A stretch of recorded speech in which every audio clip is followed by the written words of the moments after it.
Hello, chào mọi người. Hôm nay mình sẽ bình luận về chủ đề Mbappé sẽ kiếm được bao nhiêu tiền ở Real Madrid. Kylian Mbappé đã chính thức tuyên bố sẽ rời PSG và nhiều khả năng sẽ chuyển đến Real Madrid. Vậy tiền đạo người Pháp có thể kiếm được bao nhiêu tiền ở đội bóng mới?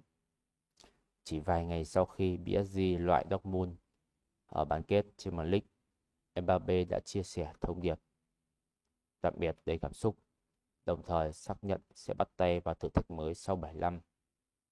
Thử thách đó được nhiều người trong mong đợi sẽ diễn ra ở thủ đô Tây Ban Nha với Real Madrid.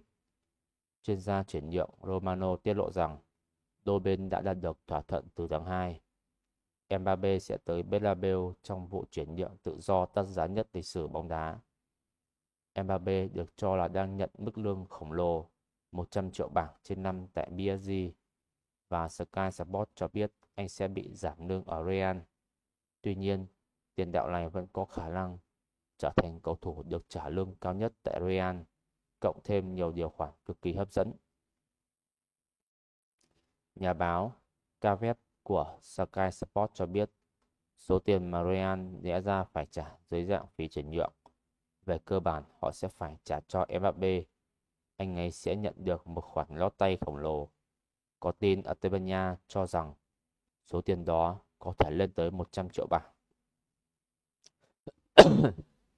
Mbappé sẽ xuất hiện lần cuối tại công viên các hoàng tử vào Chủ nhật ở trận đấu với Toulouse và sẽ nói lời tạm biệt đầy cảm xúc với những người ủng hộ PSG. Trận đấu cuối cùng của anh cho đội bóng thủ đô Paris dự kiến là trận chung kết Cúp Quốc gia Pháp với Lyon vào ngày 26 tháng 5.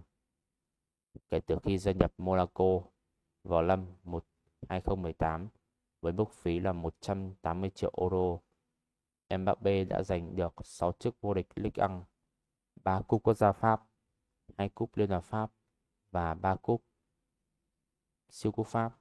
Anh cũng có một lần về nhì tại Champions League 2019-20 và trong 7 năm khoác áo PSG, Mbappé đã lập kỷ lục khi ghi tới 255 bàn sau 306 trận. Anh vẫn có thể ra đi với một chiếc cúp cuối cùng khi PSG thi đấu trận chung kết Cúp Quốc gia Pháp với Lyon.